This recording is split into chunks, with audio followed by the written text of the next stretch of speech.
Good evening. My name is Clifford Ando. I'm the chair of the Classics Department at the University of Chicago. And on behalf of the Division of Humanities, I want to welcome you to the second of this year's Berlin Family Lectures. What can we learn from the classics? Delivered by Professor Mary Beard of the University of Cambridge. Many of you surely heard Dean Ann Walters Robertson's introduction of Professor Beard at the first lecture. She went some way to explain Professor Beard's extraordinary reach as a humanist and public scholar. It so happens that Mary and I work in the same field, and I should like to say something at least of what Professor Beard has achieved as an historian and what she has given and continues to give to the field. Now, I have only a few minutes, so this will therefore not be a work-by-work traversal of her publications, but an effort at appreciation. Classics is a field with a canon. Did you know that the term canon, to mean a select body of the most important works of a literary tradition, derives essentially from the second quarter of the 20th century? Its appearance therefore coincides with the taking up at several universities, including this one, of the term classics as the name of a discipline. Before that, we had separate departments of Greek and Latin. Which is to say that classics is a field with two sets of canonical texts, each derived from a very narrow period of production in close to a single place. About these texts, the field long posed what were, or what became, canonical questions, which gave us not only canonical answers, but also canonical scholars, the ones you read to know the history of the field and around whom you mapped the terrain.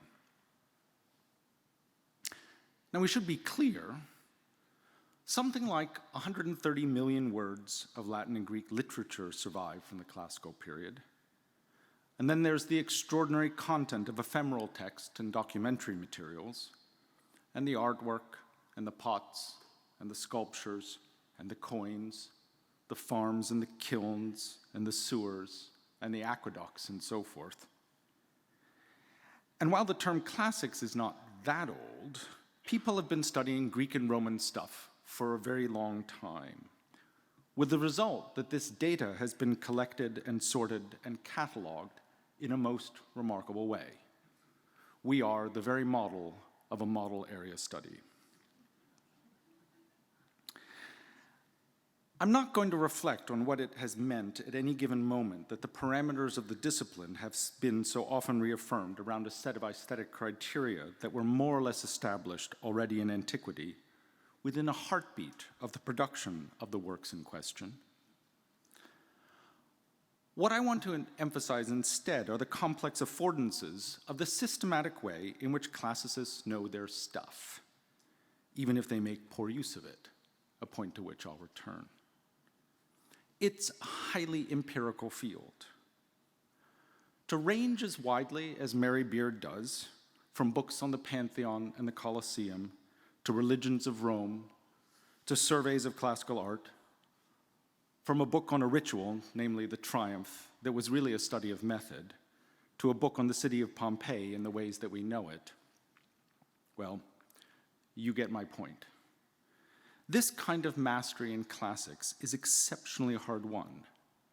And when you wander as a scholar into some new specialty, there's always going to be someone out there who feels territorial, who will write a captious book review, perhaps in Bryn Mawr Classical Review, in which they lament, "I did so want to like this book. Except Professor Beard didn't know her Polybius, or her wall painting, or her parasitology, and so on." They will, of course, be wrong. They're simply gatekeeping. In point of fact, to write as beautifully as Mary does across such a range of topics is nothing sort of remarkable. I said a moment ago that Mary's book on Pompeii discusses how we know what we know about Pompeii. Indeed, the book performs a kind of double movement. In showing us how we know what we know, Mary also performs a set of deconstructive acts, robbing us at once of illusions and also of certainties. We emerge better and more humble students of antiquity. And this turns out to be a hallmark of Professor Beard's work, which is one reason why the people who criticize her as a popularizer are so mistaken. There is no one in the field who writes so brilliantly and consistently on matters of method as does Mary. Indeed, this was a feature of her work from around the moment it went from being very good to brilliant. All sorts of other people were reading these millions of words of non-canonical Greek and Latin in order to uncover nuggets of information preserved in lesser or lower grade ores about the people in periods we really cared about. What Mary did was to suggest that even if our interests remain fixed on classical Rome, our first job is to take seriously the people, the projects, the commitments, and the priorities that deliver us these bits of knowledge in their context of production. For whatever they were doing, they weren't doing it in the service of our projects, but of their own. And that, it turns out, was a pebble that started an avalanche. In short, Mary Beard told classicists of a certain stripe that they should be better historicists. The term doesn't do justice to her later statements on method, but I think it suffices as a summary of a particular set of arguments 40 years ago, and it brings me to the point on which I wish to close. In the year 2000, the position of Professor of Ancient History in Cambridge went vacant. You have to remember, Mary was on the faculty at Cambridge at this time. I've been told that a certain eminent professor at the other university, which is to say at Oxford, was asked to advise Cambridge on the process of selecting a new occupant for the chair. Well, he said, you don't have any historians locally whom you could promote, so you'd better run a search. This is not written down anywhere, and so it's possible I have none of the details correct about a story that only sounds true.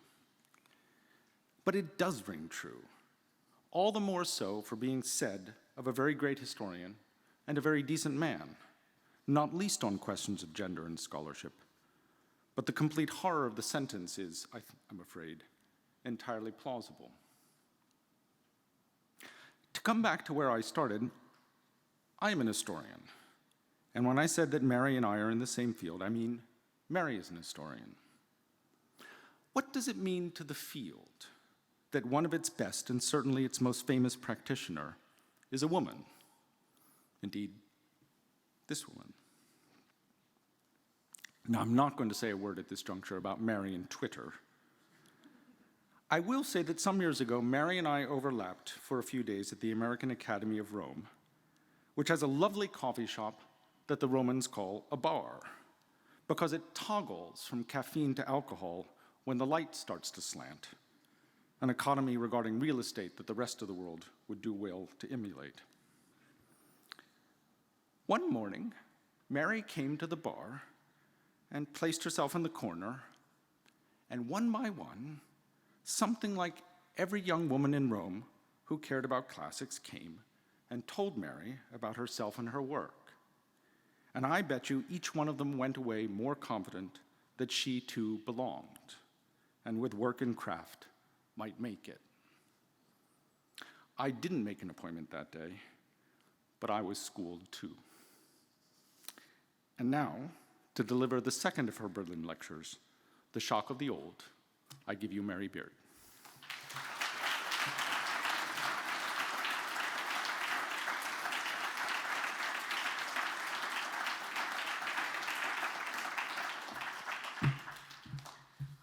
Thank you very much, Cliff. I mean, leaving out some of the very nice things you said, all the gossip is true. Absolutely all of it is true. And I think it's quite important, really, because people, as I was saying last time, when you get to be my age, people think that it's always been fine. Everybody's always thought you were great. That is not true. Professor F.G.B.M.,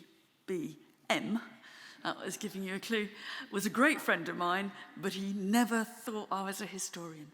He had the grace to say it to my face, which I suppose makes it better.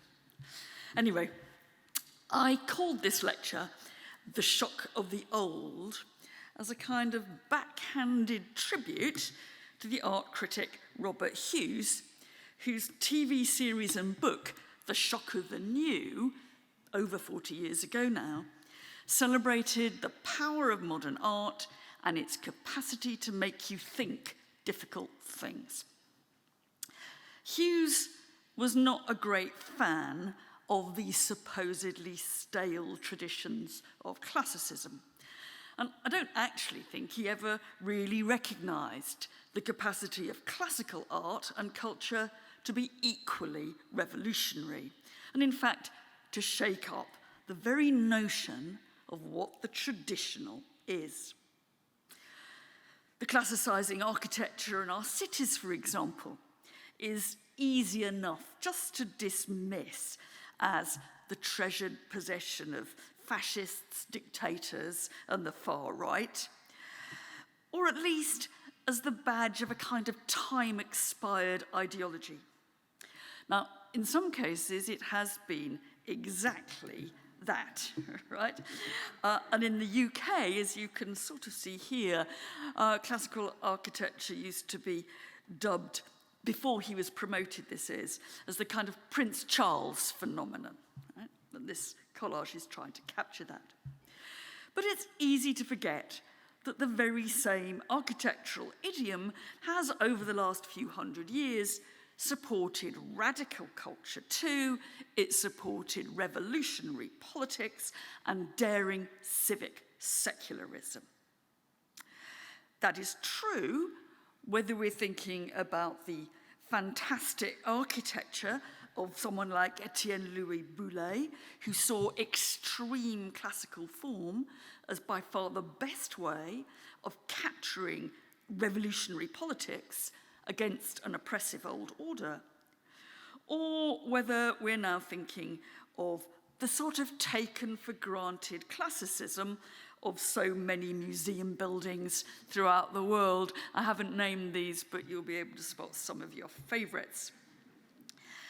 Why was this the go-to style for museum architecture? Now, there's a standard set of answers to that question. It was a gesture to the classical origins of the museum, the ancient Museion, or Temple of the Muses.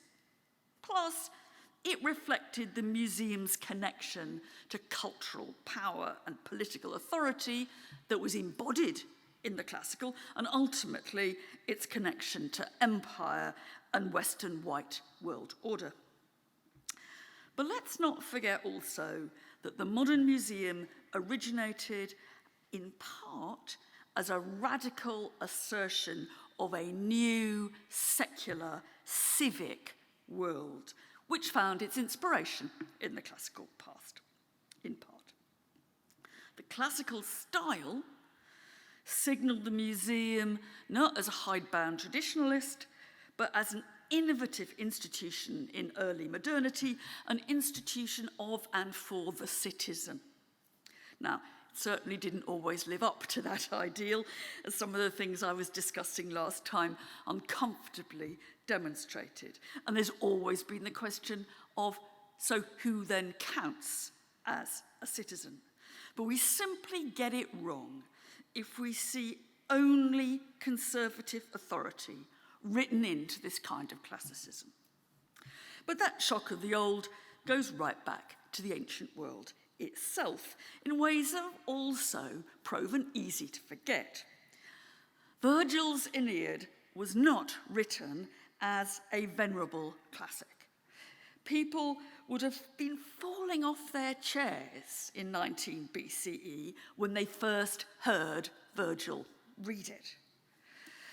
And so too, they'd have been falling off their chairs when these two statues were first unveiled.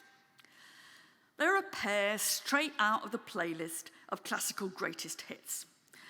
On the left, the so-called Aphrodite of Cnidus, the original sculpture made by the sculptor Praxiteles in the early 4th century BCE doesn't survive, and this is a plaster cast of one of very many later Greco-Roman versions of it.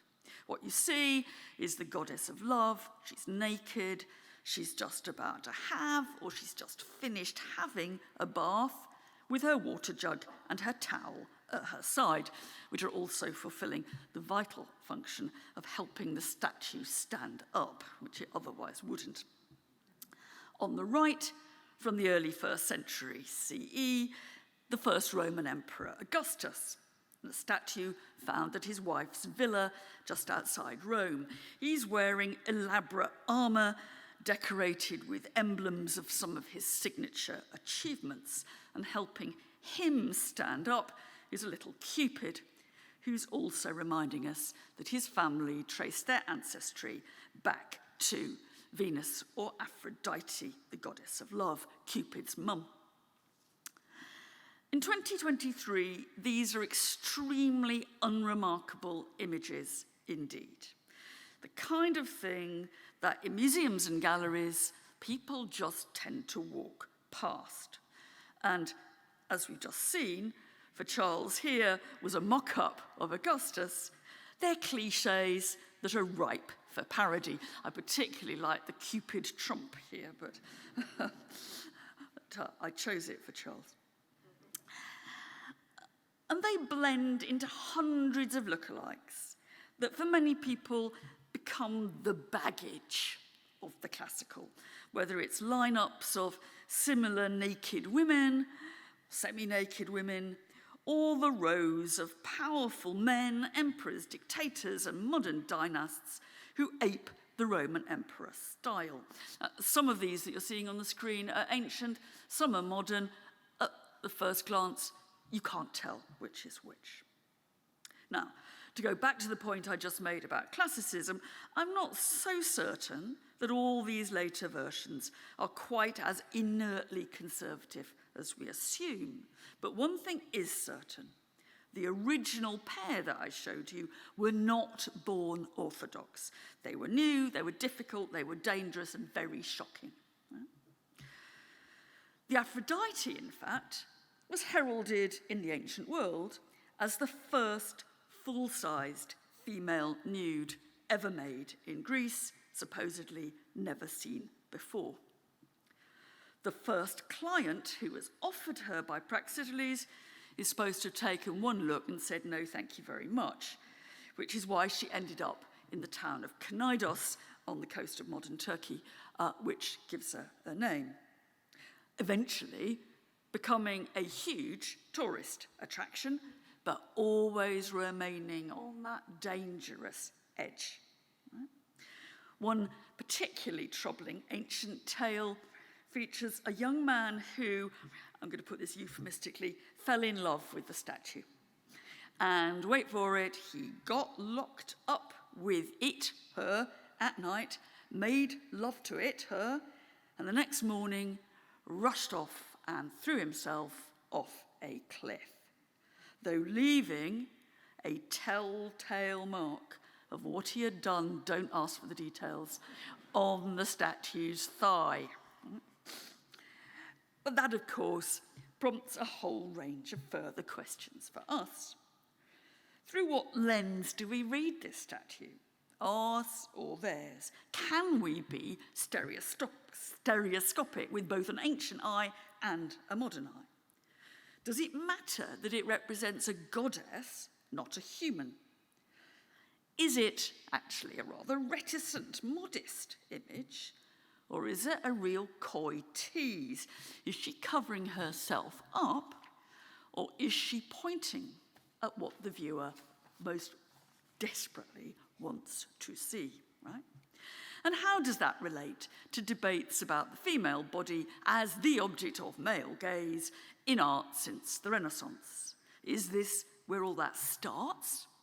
And with a story of literally having sex with a statue, not just sex in the head, and with fatal results? Or, in reading it that way, are we projecting our own concerns back onto this ancient image?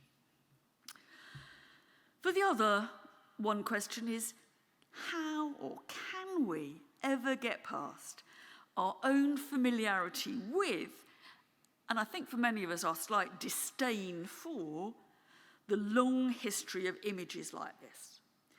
And can we ever recapture the moment during Augustus's reign when, and this is, I think, hard to take in seriously, but I mean it that, when no one at Rome had ever seen an image of power like this before. A perfect, ageless, yet already strangely classicizing symbol of rule, looking back to some of the sculptural forms of 5th century Athens.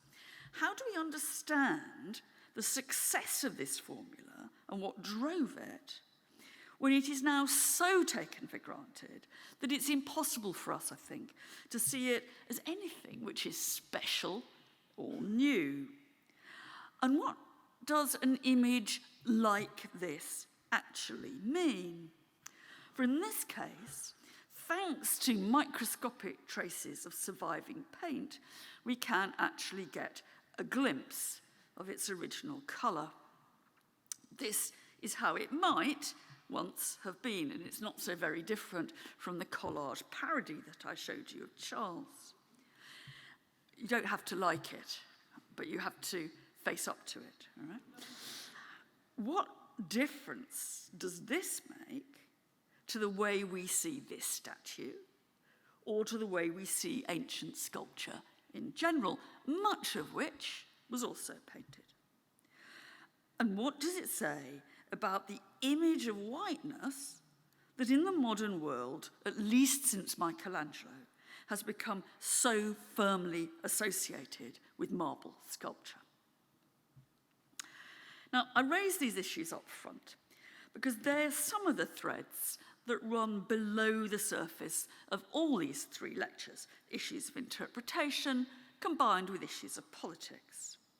For me, one of the things that animates the study of classics is the way that it collapses, or at least puts a question mark over, the simple boundary between the radical and the reactionary, between the new and the old. But these sculptures are also a useful overture to this evening's lecture in particular, because I wanted to bring some of the classical greatest hits back into my picture, because last week I rather bypassed them in pursuit of that kind of tantalizing, fragile spark in the paintings that you find in Roman bars and giggles in the Colosseum. I wanted to say, look, I haven't forgotten these greatest hits. And I also wanted to give a tiny snapshot of some of the questions, and there are many, many others, of course, that get raised in the classical classroom. Questions of meaning, questions of changing meanings between past and present, questions about the very origin of what we think of as traditional, and so on. Because tonight I'm going to be asking more specifically what the payoffs of learning and teaching classics are. What actually is it that you learn, and why? And can we get that across a bit more bravely than we usually do? And within what is so often called the crisis of the humanities that we're supposed to be living through, what's classics got going for it? And what does classics, Cliff has already broached this for a little, what does classics mean anyway? Now, to be honest, I'm a bit suspicious of the rhetoric of the crisis in the humanities. I have absolutely no doubt at all that things are not going well in the humanities, to put it mildly, and they're not going well pretty much anywhere. And there's a familiar, gloomy list of symptoms: declining enrollments in some or many humanities subjects, funding cuts, an underclass of precariously employed and exploited academic labour who are replacing tenured faculty, the closing of whole humanities departments, as well as the widespread view that the humanities are a quite nice optional extra, but they aren't essential elements within the curriculum. They're not what a citizen needs to know about. And there are equally familiar competing explanations for this, from pressure by governments or university administration to demonstrate tangible value for money, through risk-averse subject choices by students who are anxious about debt, to the "you only have yourselves to blame, guys" line, which goes something like this. If people within the humanities hadn't taken refuge in obscurantism or in micro-squabbles over the politics of pedagogy, then people in general would have paid more attention to them, and students in particular wouldn't have fled in droves, if that's really what students are doing. Now, all that's well known, but we should be a bit more careful and not forget that an internalized rhetoric of crisis has defined the self-image of humanities for a very long time. I say internalized rhetoric because the vast majority of people who read the hand-wringing tracts about the imminent demise of the humanities are other hand-wringers with a vested interest in the subject.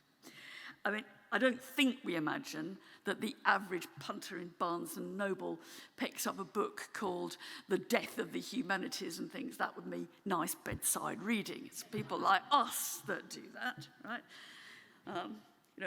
We're worried. Right?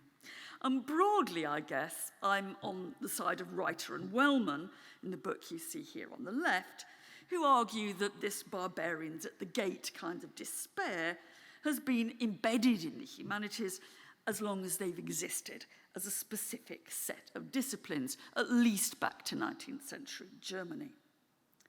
But even if you don't go that far, similar debates and complaints have come in regular waves since the early 1960s. The striking thing about the other book on the screen, a collection of essays from 1964 entitled The Crisis of the Humanities, is that it could have been written yesterday. The arguments are almost identical. So I think we have to be a bit careful about taking the rhetoric of crisis too literally. But that said, I think some of this hand-wringing ought to be a prompt for people within classics, and the humanities in general, but I'm going to be speaking about classics, to say a bit more clearly what it is we do and why, right? And that's what I'm going to have a shot at. I'm not thinking about micro issues. I'm not going to think about why it is worth reading the Greek novels or studying the end of the Roman Republic. I'm asking more generally, what is it to study the ancient world and why is it worth doing? And if you came to university and got interested in that and decided to have a go, what is it that you'd actually learn? I'm also not trying to compare the intrinsic values or politics of different subject areas.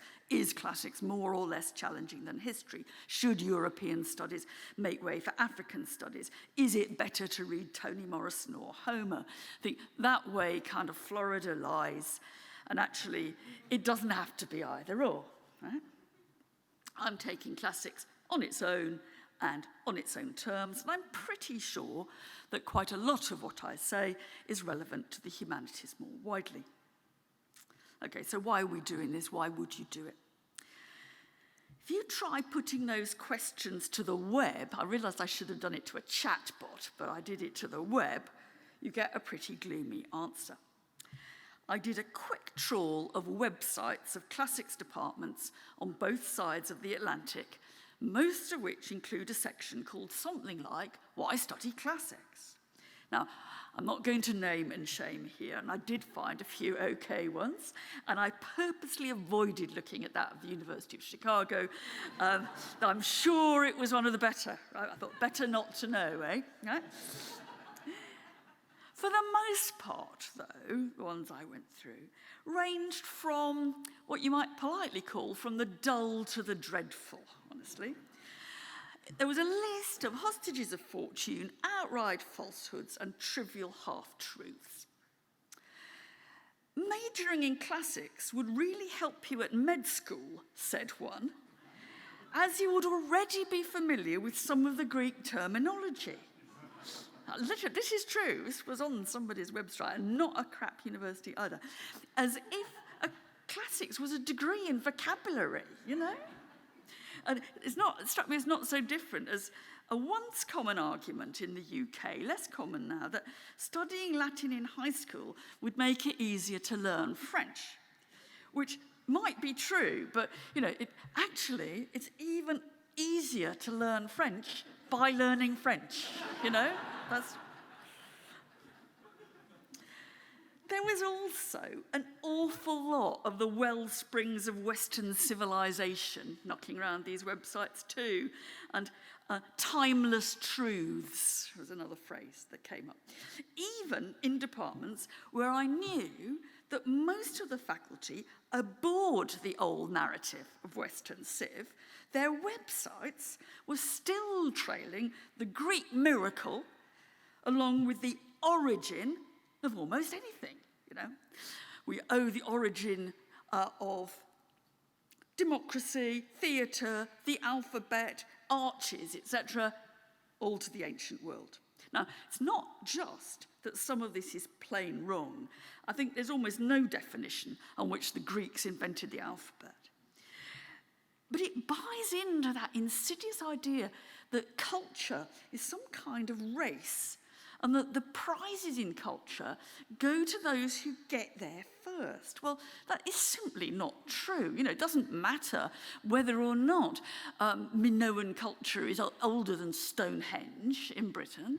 It's the conversations that you have with culture. It's what you do with it. It's not a race that's important. Culture's a conversation. Anyway, all this online PR, which you might call ineffective PR, was also often sprinkled with the language of love and passion. Right? Your teachers, you'd be assured, will love classics. Occasionally, even more implausibly, they will love the Greeks and the Romans, right? Doubtful claim there. They will teach you, and this is a direct quote, to love words. Now, that might seem harmless enough, and in a way you can see that it's meant to capture the idea that you are being taught by people who are really keen. But just think how infantilizing that rhetoric is too. I do classics, speaking personally, because it challenges me. It intrigues me, it destabilizes me, it baffles me, it engages my expertise, my brain, and to return to last week, it's thematic. I don't do it because I love it, right? You don't ask a virologist if they love viruses. Nor do you ask an astrophysicist if she or he loves black holes. So please do not ask me. And it's all part of the package that helps make the humanities look like a hobby, as an optional extra, not as an essential. We all do it because we're really passionate about them, not because we think they're interesting and we need them, right? Now, I am, of course, being a bit unfair, and it is easier to satirize than to do better. We all recognise that some of this web stuff might have been written at the end of a very long week by a colleague in a hurry who was being dumped on. Right? I don't think writing the why study classics on the website is up with the priorities of many heads of department. Some of it was probably written to please a dean, who was perhaps believed to be keen on timeless truths, so they got sprinkled in. And we've all done something similar, trying to answer the paymaster's questions in the paymaster's own terms. I confess here that I have wasted hours trying to compute the net gain to the UK economy of Greek tragedy through a calculation of the bums on seats at London West End theatres, adding what the audience might have spent in the local restaurants to the ticket price, right? It took me forever until I thought, what am I doing, you know? This is pointless. So this evening, I want to try and unseat that a bit and knock the arguments around in a bit of a different way. I'm not going to give you my fantasy classics website, though I did flirt with having a competition, you know, amongst all the learned and PR-conscious people here. But no, I want to look at 3 questions that seem crucial to me in explaining what we're doing all this for, and particularly in a university context, but with wider implications too. Okay, number 1. What or how do we learn from the classical past that is useful for understanding the present? Now that question can be a bit of an elephant in the room when we think why classics matters. Most professional classicists and historians, myself included, tend to get anxious about the notion that there are direct lessons in the ancient world that we can directly learn from. But I think we should be careful before we throw the baby out with the bathwater. I was very struck a few weeks ago when I heard the Spanish novelist Antonio Muñoz Molina reply to a similar question. His answer was, yeah, it could be hard, he said, to learn from the past, classical past included. But we didn't actually have anywhere else we could learn from, so we better try our best to learn from what's gone before. And that's quite a shrewd observation. What I suppose professional classicists usually object to, though, comes down to a particularly narrow view of what learning from antiquity means, as if it was taking ready-made solutions or applicable parallels from a supermarket shelf and then somehow using them. Now, the clearest example of that sort of approach, in my own experience, came during the term of your 45th president. During those 4 years, the most common question I got from journalists, both sides of the Atlantic, was which emperor is Donald Trump most like? As if that kind of parallel would tell you anything, right? Now, I can actually recommend my answer to anyone who faces this question in the future, and of course you may. If they were calling on the phone and I had a bit of time, I would take the unfortunate reporter step by step through the reasons why what they had asked was a really silly question, and there was no point in me trying to answer it, and why. If I was busy, I would just say, in answer to what kind of ruler is Donald Trump most like, what rumour, I would say Elagabalus, a short-ruling Roman emperor of the early 3rd century CE. Now, this was not because I thought there was much of a parallel here.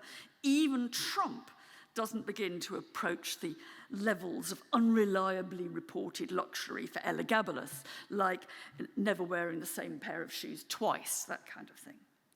But I was fairly certain that he was an emperor they wouldn't have heard of. So at least, even if only through Google, they would have had to have gone and done some work, and they would have learnt something from their stupid question. Work to treat. I didn't ever see a newspaper article which says, Professor Beard says Elagabalus is the closest, so it must have worked in a way. But the question I posed a few minutes ago was a bit different. It was not give me a cheap parallel. What are the cheap parallels? It was what do we learn from the classical past that is useful for understanding the present? And in answer to that, I've become more bullish than I used to be. That is partly because, as I tried to show in my book, Women and Power, deep history going back to the ancient world can help us contextualize. I don't think it explains, but it can help us contextualize all kinds of modern assumptions and prejudices, misogyny included. It's also partly because we are still debating some of the big questions that were debated in the ancient world and whose terms of argument we still rely on. But it goes even further than that, I think. Classics is very good at teaching us the complexity of how our view of the past is constructed, and it helps us to interrogate the supposedly orthodox historical narrative we've been fed, some of which is actually crudely based on the classical world itself. Now, a very tiny, but I think it's telling as a kind of metaphor, a very tiny example of that would be the Latin phrase, civis Romanus sum, I am a Roman citizen, which has been bandied around for hundreds of years as a proud slogan of citizens' rights and citizenly liberties, most famously, of course, by President John F. Kennedy in his Berlin speech in the middle of the Cold War in 1963. 2,000 years ago, he said, the proudest boast was civis Romanus sum. Today, in the world of freedom, the proudest boast is Ich bin ein Berliner. All free men, wherever they may live, are citizens of Berlin.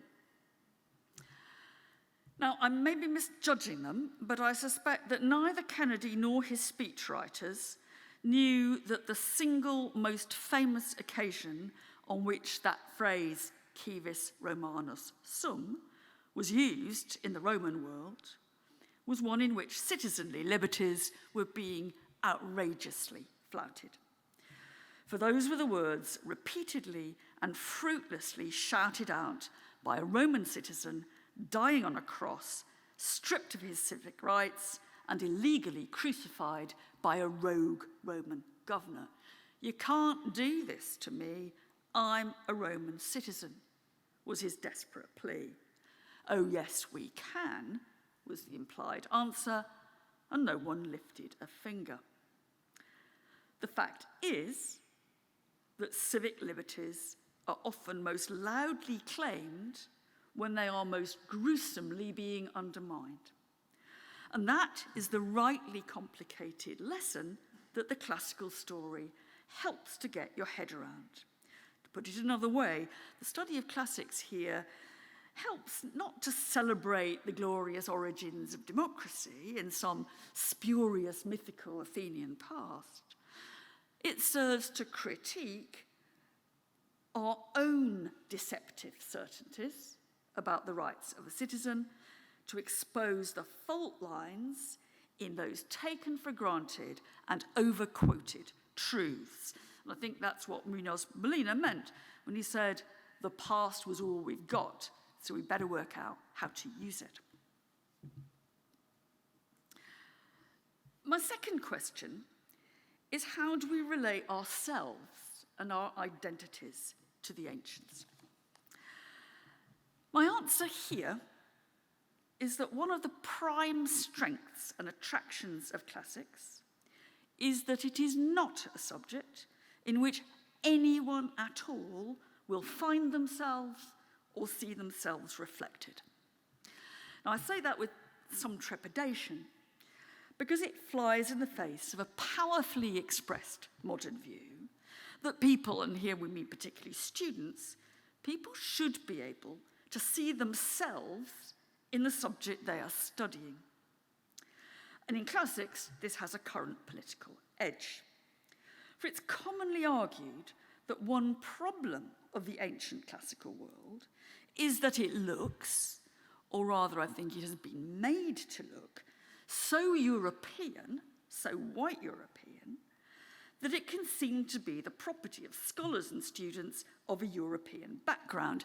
And that, of course, is where the idea of the embeddedness in our heads of white marble sculpture starts to be relevant. So if, so the argument goes, as we surely do, we want to attract a more diverse range of students into the subject, in particularly people of colour, we need to extend the disciplinary and geographic boundaries of the subject beyond the so-called heartlands of Greece and Italy into Western Asia and Africa and beyond. If, for example, we made Africa more central within the discipline, we would see more students, we would encourage more students who didn't identify as white European to see and find themselves in classics. Now, of course, I understand that logic. And I realise too that it could be terrible hubris for an insider, however tentatively I define myself as that, to offer her own solutions to why an outsider might be put off her subject. Even so, I'd like to try turning those arguments upside down. Now, just to be clear, I'm not for a moment saying that the disciplinary or geographical boundaries of classics should stay where they are. Any disciplinary boundaries are always to some extent arbitrary, and since their invention in the 19th century, have always been shifting.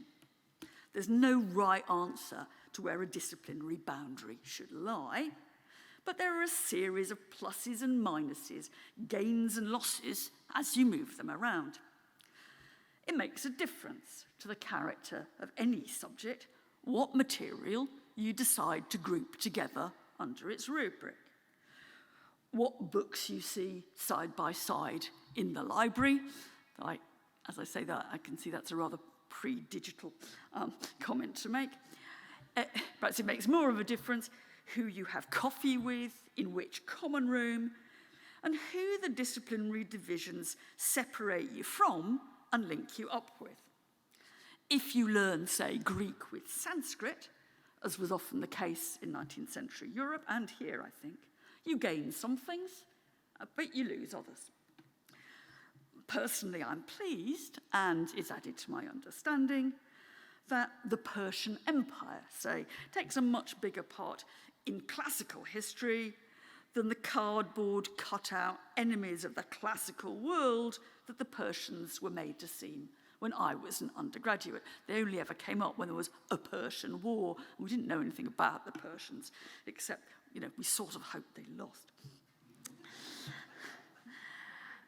And I accept also that sometimes people looking for and not finding themselves in classics has revolutionised the subject.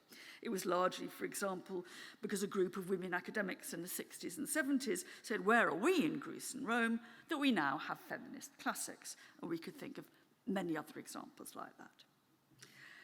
But there are real dangers with the finding yourself argument. Let me put it this way. As I see it, one of the problems about classics over the last few hundred years is that some people, largely powerful or would-be powerful white men, have thought they could see themselves in the ancient world. They've thought that the Greeks and Romans were like them, and they've sometimes weaponized that. From all those dictators and dynasts presenting themselves to a man as Romans. The one on the left is, interestingly, a governor of India from the British Foreign Office. Through FDR and his toga party. Now, okay, this was partly a joke, and it was partly an attempt to face down allegations that FDR was becoming a Roman dictator, but it's still playing to the same tune. And it comes right down to this kind of unsavory propaganda, which links classical history, and particularly on the two left pieces, particularly kind of white marble classical history, to extreme right-wing politics. And it's all this, I suppose, that has actually also helped make the Mediterranean heartlands look so white in the first place, when, as I'll discuss briefly tomorrow, they really weren't. My point is that if we want to confront that kind of appropriation, which has done, I think, not terrible damage often, but has skewed the vision of what the subject is, I don't think we do that by pretending, and it is a pretense, that other people can find themselves in the classical world too. What we have to do, I think, is challenge the lazy half-truth that any of us can see ourselves there. The important thing is that the ancients are different. Right? There are all kinds of connections we can make and conversations that we can have with antiquity, whose writers, as I said, were debating themes that are still important to us, from slavery and sex to empire and exploitation. But we ought to be positively celebrating the fact that antiquity is not a place in which we belong, or which anybody owns, and that we are all equally foreign to it. That's the point. In fact, that's why in principle, and it certainly doesn't yet, but in principle, it's a great subject for welcoming anybody, because none of us belong there. To misquote the poet Shelley, we are not all Greeks. That's the biggest lie in the whole of classical studies. We are all Greeks. No, we're not, right? What we all can be is not Greeks and Romans. It's on those terms that I think that we can engage. And I think that's why we should be able to make, if you are thinking about the future and what I'd want to do, why we should be able to make classics, where it isn't already, and it isn't, a positive, safe, shared, unowned space for discussing some of those difficult issues that I've just mentioned, and which you got a little taste of in what I was saying about Aphrodite. I think when I've tried this, it has been absolutely enlightening. Quite recently, I was talking to a series of what would be here middle school groups about free speech. And kids of 12, 13, they're very interested in the UK at least, in cancel culture and no platforming and who can speak, etc. And we were going around a bit of a roadshow trying to see if we could help, not improve, but enhance their discussions by looking at a classical case. And obviously, we went and we brought them a cardboard cutout model of Socrates. We put him in the dock, and we started to talk about cancel culture in 5th, 4th century BC Athens. None of these kids before would admit to have ever heard of Socrates. They hadn't actually thought that debates about free speech were anything other than modern. We have it because of social media. That's where they thought free speech came from. The teachers assured us the kinds of discussions that we then had with the kids when we pushed it out of whatever was being said on TikTok or Instagram. We pushed it out of that. We pushed it into the classical world. There was a safe space there in which they learned to disagree in really much more productive ways. And it was heartwarming, actually. But middle school kids, that's easy. It's harder when we're thinking about university subjects, but I think that's what classics has got going for it. It is a non-owned space. My third question is simply, what do we think classics teaches us or our students to do? Not what does it teach us about, but what does it teach us to do? Here, I'm sure we should be much more upfront than we usually are. Like many humanities disciplines, classics teaches us to argue responsibly on the basis of dreadfully inadequate evidence. And like all humanities disciplines, it teaches us to discuss productively questions to which there are no right answers, probably no answers in the popular sense of that word at all. The quality of Virgil's poetry, the reasons for the decline of the Roman Empire, etc. Now, both those skills, arguing on the basis of inadequate evidence and discussing questions to which there are no right answers, seem to me to be absolutely essential and fundamental to the whole democratic process, the whole civic process, and to the health of public debate. Those questions, what politics are about. Actually, politics aren't about answerable questions. Politics is about unanswerable questions. There are, of course, some questions which do have right and wrong answers, but not all. And as I say, the majority of the most important and divisive questions we face about justice, morality, choice, judgment, and so on, are among those which don't have answers. But the point seems to me that you have to learn how to talk and argue about those questions, and to learn that even when there are no right answers and some arguments are more cogent and better than others, and that's difficult. And you have to learn that those with whom you disagree may not necessarily be wrong. I think in some ways that takes me back to what Cliff said about Professor Miller, as we shall now call him. You know, the important thing was he wasn't wrong. He wasn't wrong about me, and he wasn't wrong about history, and I fundamentally disagreed with him, and that's what I'd learned to do. I think in a way it's what we're missing when we talk about social media, actually. The apparent devaluing and polarization of debate on Twitter and beyond isn't ultimately about some terribly new sense of tribalism, or it isn't about the fact that you can't get a nuanced argument in a few hundred characters.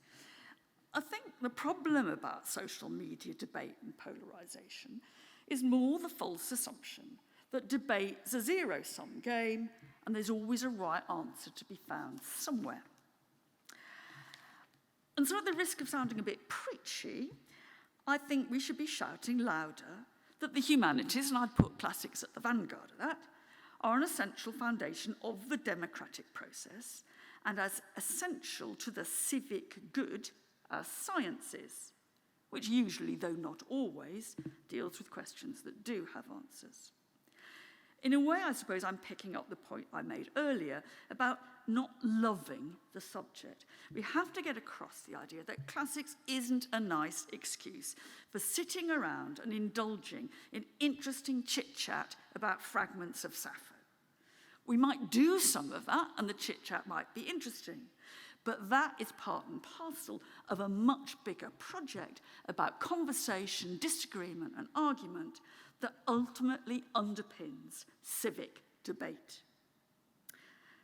Now, I suspect from I did have a quick look at your website, I suspect that I'm here skating over the surface of issues that are being discussed in much greater detail in your University Centre on Democracy, of which this is only a tiny, I think, speck in the ocean.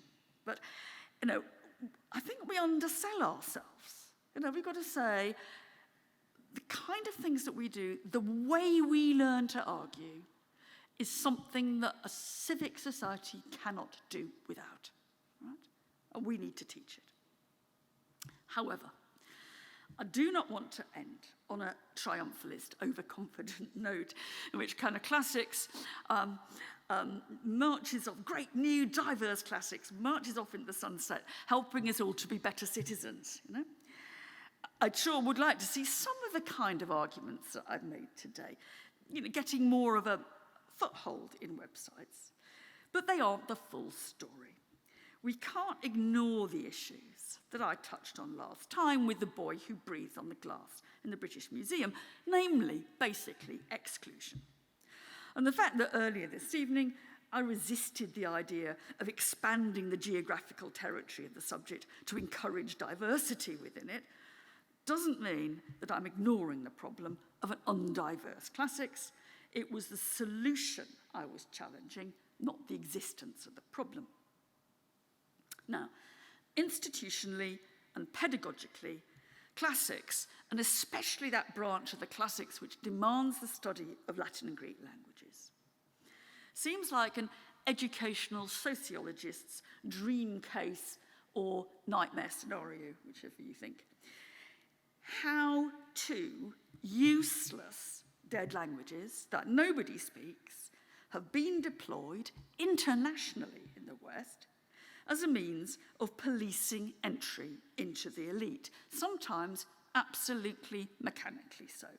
As late as the 1960s, there were some universities in the United Kingdom where you couldn't go to study anything, even physics, if you didn't have a Latin qualification. And of course, it was only posh high schools that taught Latin. Now, Louis MacNeice, with all the privileges of his own elite education, ironically reflected on this in his autumn journal that I quoted from last time. Here he links the study of ancient languages as he knew it, and it is ironic, I assure you, with worldly success and moral, gentlemanly probity. How to become a gentleman. That's what he has to say.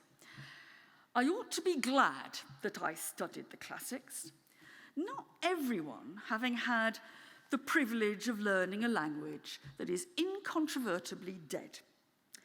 The classical student is bred to the purple.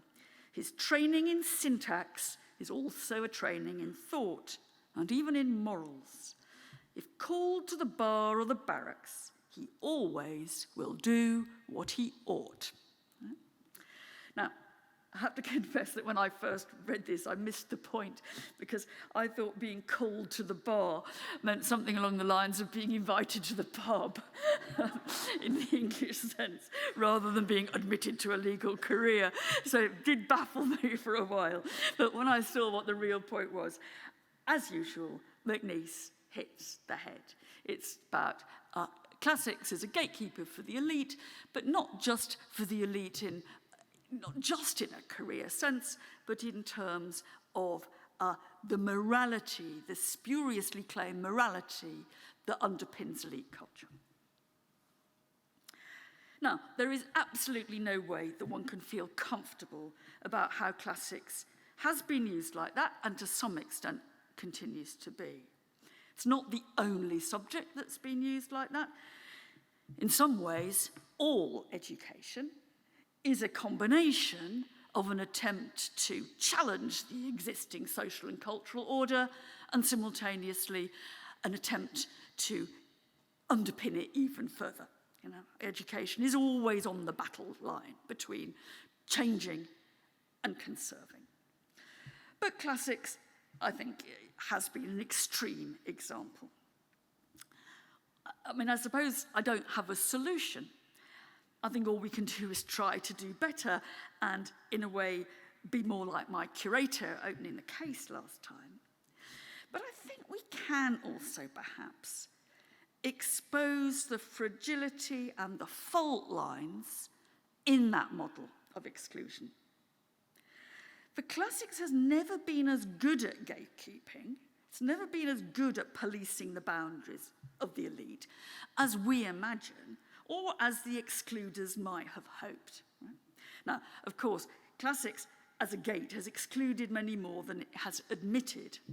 Yet, I'm sure you were wondering, if you were here last time, when Antonio Gramsci was going to make his repeat appearance, yet, as Gramsci, the Italian Marxist, saw, when he strongly advocated in the 30s keeping Latin on the school curriculum for everyone, Gramsci saw that gates that close can also open, and that gates that were constructed out of an intellectual barrier, can you learn Greek or not, can you learn Latin or not, are notoriously vulnerable.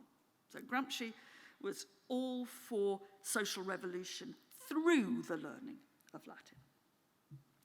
But I think also of the infamous words of John C. Calhoun, talking of Alexander Crummell in the famous story, Crummell, who went on to be the first black student in Cambridge, that no person of colour was capable of learning Greek.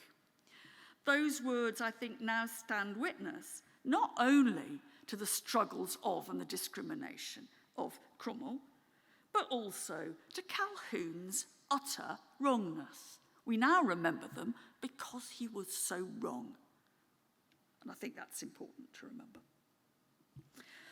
There are also many more people than you would imagine in the history of classics whose outsider status we fail to recognise.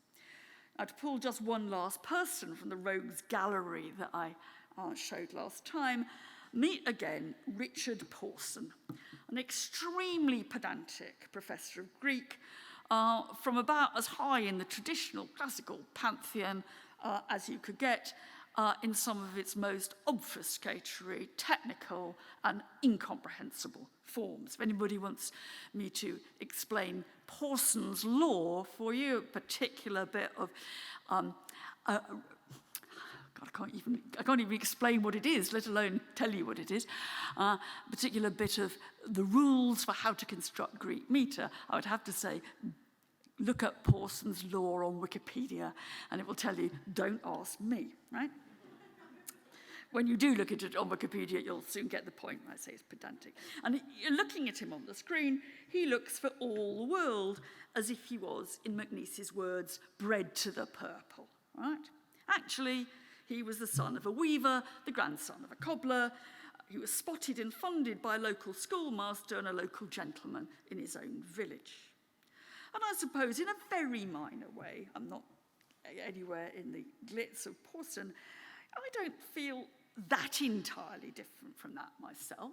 Classics was a gate opener for me. No one in my family had ever had a university degree before. Now, of course, you can object that this is just the usual establishment trick of replenishing itself by assimilating a limited number of outsiders. And analytically, that's probably true. All I can say is that for me, it didn't and doesn't feel like that.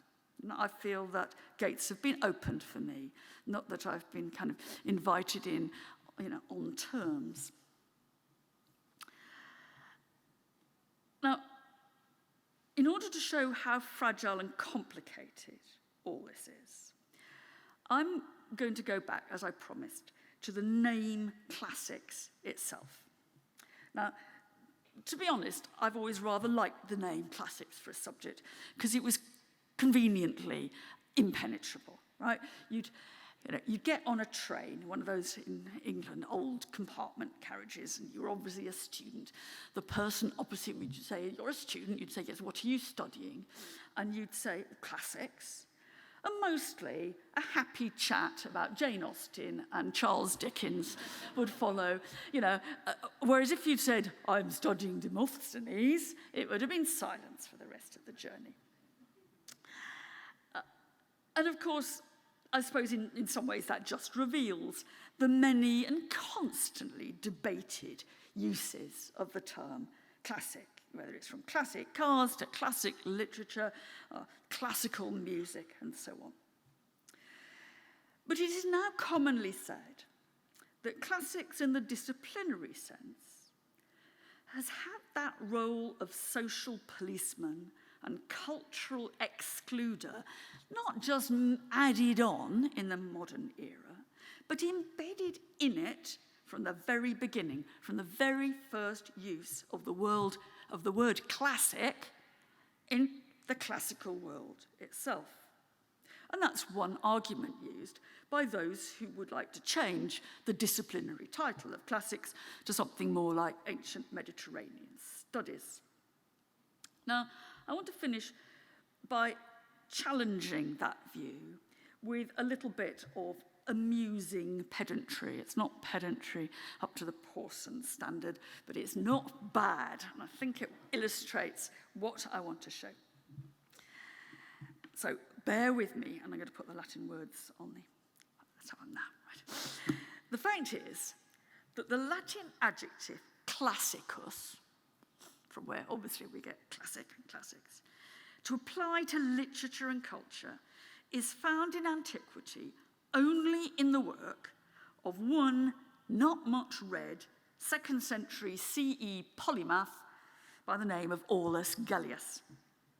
He's not in Cliff's canon, I'm afraid, yet.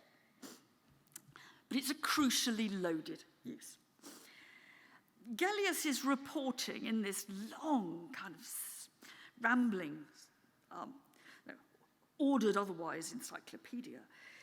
Gellius is reporting on one of those, to us, mind-numbingly scholastic debates that intellectuals of the Roman Empire really got off on, right? You know, I don't recommend dinner with the elite in the 2nd century CE, because you might think it's all going to be stuffed dormice and Falernian wine. Actually, it's enormously long discussions about grammar, is what they're doing. They never put that on the movies, but that's what it is, right? In this case, the discussion was on the question of which Latin nouns could be used only in the singular and which only in the plural, right? Now, you have to imagine this is really exciting, right? The key examples that Gellius gives in reporting the discussion are harena, meaning sand, which in the best authors, as his characters in the discussion agree, is always singular. You can't have plural sand, right? And quadrigae, chariot, which in the best authors is always plural. Now, the words used for best in that discussion are classicus and assiduous, and they are explicitly contrasted with the word proletarius for the not best authors. Now, the social implications of proletarius are obvious, but classicus and assiduous, too, are words drawn from the traditional Roman hierarchy of wealth and power, the classes, the classes. Classicus is the title of the top wealth class at Rome, and assiduous kind of means something not very far from top-rate taxpayer, I think. Now, it looks as if classics is caught red-handed here. The first time we find it used in Aulus Gellius, never again, never before in the ancient world, to refer to literary or cultural things, classics and classical authors and the best authors are already implicated in and using the vocabulary of social, political, and economic power. The argument goes that classics and social class and cultural clout have always gone together, and they've always excluded the proletariat. Now, up to a point, that is true.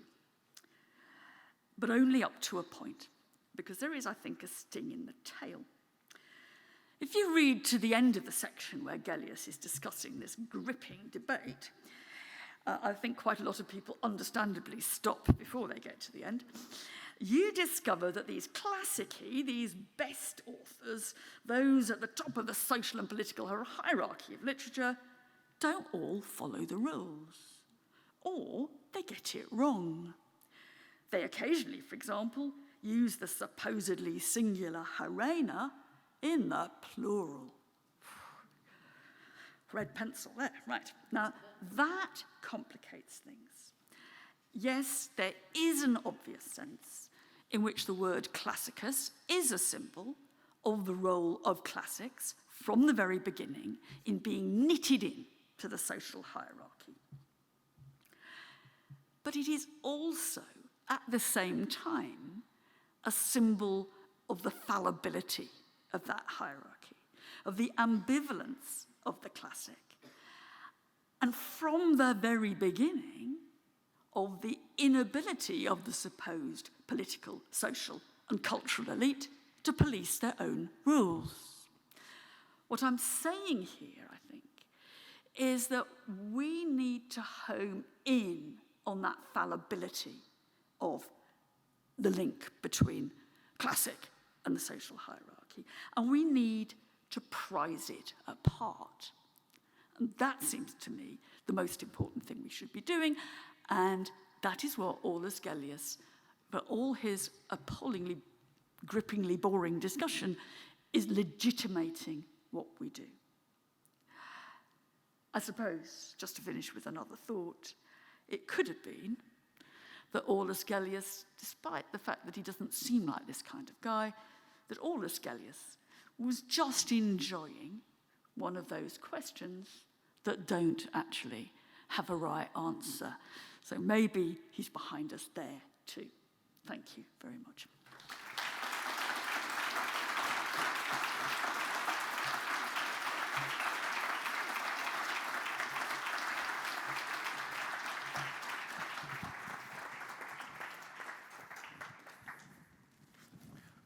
Well, thank you very much, Mary. As in the first lecture, we're going to alternate between questions from the live audience and questions that we're going to that I will receive from the outside world via the screen here. Is there any question to start with? Oh, hello. The microphone will come to you. Well, thank you. Thanks for both these lectures. And from the first lecture, I kept thinking about some of the categories you raised and how they relate to religious traditions, the contact with the ancient. So in your case, the old piece of bread that the curator would bring out of the case. But in my particular case, reading from a Torah scroll is a kind of contact with the ancient. Yeah. Or I've been with Christian pilgrims on the, in the Galilee, visiting the site of Jesus' Sermon on the Mount. And it's quite visible that they were feeling a contact with something ancient, but something also very present to them. And I wonder if you'd care to reflect a little bit on the similarities, differences, parallels between. I do think there are some similarities, and because I don't think of myself as religious, of course I don't make those comparisons, but of course perhaps this is my substitute, right? This is why I'm doing it. I think it goes in quite a lot of different ways, actually, because I think there is that sense of the touch, the real, this is the place, this is where this happened, and yet also knowing that it's impossible actually really to be there, knowing that the Church of the Holy Sepulchre wasn't really the tomb, etc. I think also that the religious aspect, though, is quite instructive in other ways, because it's the fact that the idea that the tradition is constantly remade. I think here particularly, because I started my career in Roman religion, and the puzzlement that we always had, that Roman religious authorities would say Roman religion never changed. The absolutely crucial thing, that Rome keeps its religion the same. And yet you also knew that in the doing and the repeating and in the ritual enactment, what always the same was always different. And I think to some extent, I think, now you're getting me going, I must stop, but you could think of the subject of classics partly in that term. I am doing the same as boring old Richard Pawson, and we'd have something to talk about, but it's completely other. And it's other within a tradition that represents itself as conservative. And actually what we know is, here I appeal to the Roman Republic, traditions which represent themselves as conservative are very, very often the most radical changing traditions that there are. That change is much more easy to justify on the basis that you're doing the same as you did than to justify on the basis that you're changing everything. As almost every ancient politician knew, sadly, modern politicians haven't quite got the point. The museum would be another good case, It's representing itself as not religious, right? And yet, and it's a challenge to the authority of the church. And yet, by the time we're into the middle of the 19th century, everybody's treating the museum as if it's a temple and being very quiet and reverent in front of these objects. So it recuperates exactly what it was fighting. The first question is very brief, but I think it invites considerable reflection on the comparison that it's asking you to make. Was damnatio memoriae the ultimate form of cancel culture? And you should feel free to explain I think what about it. damnatio memoriae Damnatio memoriae is a phrase actually never used in the ancient world, although similar phrases were used, which is most commonly referred to now as what happens when a bad emperor dies. When a bad emperor dies, you will cancel, you'll damn his memory. And what that involved was putting his statues down, but also gouging his name out of public inscriptions. Right?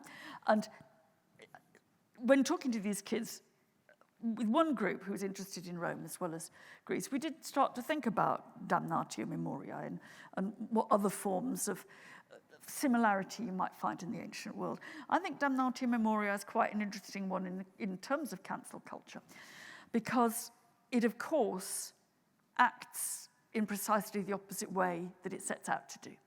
You know, you have a big inscription here, let's say, and there's the name of Domitian or Caracalla. And if we decide we're going to remove it, we come along with a chisel and we gouge out Caracalla. We leave all the rest of the sculpture, of the inscription, on public view the same. What's the effect of that? The effect of that is that we can never, ever forget Caracalla, because the gouging reminds us that we have to remember to forget. And as soon as you remember to forget, you have to remember. And so it's I think, a great example from antiquity where what looks like cancel culture actually operates the other way around. Cliff probably has a better answer than that. Yes, please. Thank you. Oh, thank you, Mary. My question is about a review of SPQR from a very prominent American newspaper a few years ago. It shocked me when it came out, and it said that it called a weakness your willingness to hedge bets or to equivocate about evidence. And it almost seemed to decry that you weren't being more like Gibbon with your desire to make magisterially certain statements. And I wonder, how much do you still encounter that in the world of the so-called elite or people who think that history needs to make definitive statements in order to have some kind of legitimacy? You do encounter it. I think, and I and others have had some impact on that. And I see it more with television, actually, or at least I can track it more easily with television. So when I first did television, what the executives wanted, they said, look, you've got to tell the story. You've just got to tell the story. And you know, we want to know what the Romans did at dinner or something like that. And I kept saying, I think what people are interested in is how we know and what we don't. Right? And after one or two goes, particularly with the response, these television guys were convinced that was true. There was a huge number of people wrote in, tweeted, emailed to say, we like to know how you work it. We want to see the working. We don't like just being told the story. You know, we want to be in there. And I think that that's really encouraging. I would be stupid and blind if I didn't recognize that there were some people who think, oh, no. You know, instead of telling us what Romulus did, she is now going to have 2 paragraphs on why we don't know whether Romulus existed or not. You know, fair cop gov. I've learned a bit from doing telly. I think what I've learned is ways of saying we don't know in a way that doesn't sound a cop-out. And I think I didn't used to know that. And there was a British satiric bit of some totally internalized, navel-gazing British telly about telly the other day, comedy program. And it had got about 20 clips from me saying, we don't know. I kept saying, we don't know, we don't know, we don't know. And I thought, I have learned not to do that. Say, what's interesting is how we can work this out. But the worst, to tell you the worst critiques I had was that I'm not interested in battle plans. You know, and after I'd visited Julius Caesar's great place, Elysia, where he defeated Vercingetorix, I thought, there is no way that Caesar could have, he didn't have a microphone. There is no way that all this kind of great strategizing by, our great general, as loved in military academies. This must have been terribly random. And that was what just caused me. So I said, look, I think this is mythologized, the idea of the great general. I just got, every retired military man in the Western Hemisphere wrote, to say, you're undermining the great military skill of one of the world's greatest strategists, right? But, I've learnt to live with it. But you're right, some people don't like it, but. Then, from online, as classics becomes a little more democratic, do you feel women can add new perspectives to the field, or is gender irrelevant? I don't think gender's irrelevant. I think in some ways, women have added huge amounts to the field, even before they got a fair foothold in it. And at the risk of, again, I've said some quite unfashionable things, and I will say another one. I am absolutely committed to equal rights for everyone within classics. However, when I was studying Jane Harrison, who was a female classicist in Cambridge at my college, utterly excluded from the male hierarchies, but totally influential in the way the study of Greek religion went. She actually broke through all this crap about, calm exteriors of philosophical religion in Greece. She just said, it's bloodied, it's sacrificed, it's chthonic, and it's mad, right? And once I'd finished working on her, I thought she'd had a really, really rough time. But partly, she was enabled to put a bomb under those guys because she wasn't part of the club. And I think she paid a high price for that, of not being part of the club. But the relationship between interiority and exteriority, whether it's gender, ethnicity, whatever, is complicated in terms of academic production. But I think we need more women in classics, not fewer, but, but that's not news. Somebody over there. And I think I have time for one more question. So in particular, I was very interested about what you said about the damnatio memoriae, including how you said that basically what others have seeked been erased is now still very much remembered, like Caracalla's reign. However, it also interests me that we are still searching for a lot of things relative to the history of the classics, such as we don't know the location of Alexander the Great's tomb still to this day. And I was wondering if you thought, do we have the right to know everything about the classics, and would that destroy kind of the internal mystery of not knowing? I think two diametrically opposed things there. I think, partly from what I was saying last time, I called it Thalma, but I can see that this is, there is a kind of mystery. There's for me, when I say don't know all the time, I think that's really interesting. We don't know this, and so I do see it as a bit of an allure, right? I suppose what goes the opposite direction, and it refers to kind of, ownership. I said that nobody owns the ancient world. Now, that's what's good fun about it. That's what we can share it. But I think one thing is absolutely clear: the Romans don't own it. I don't feel a responsibility to them.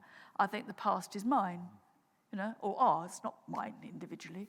I think that the past is something that we communally own, and I don't think they have the kind of rights to any secrets. It's not like your granny dying and deciding not to open the love letters. I think it's they're ours, and I'm quite happy that they're ours.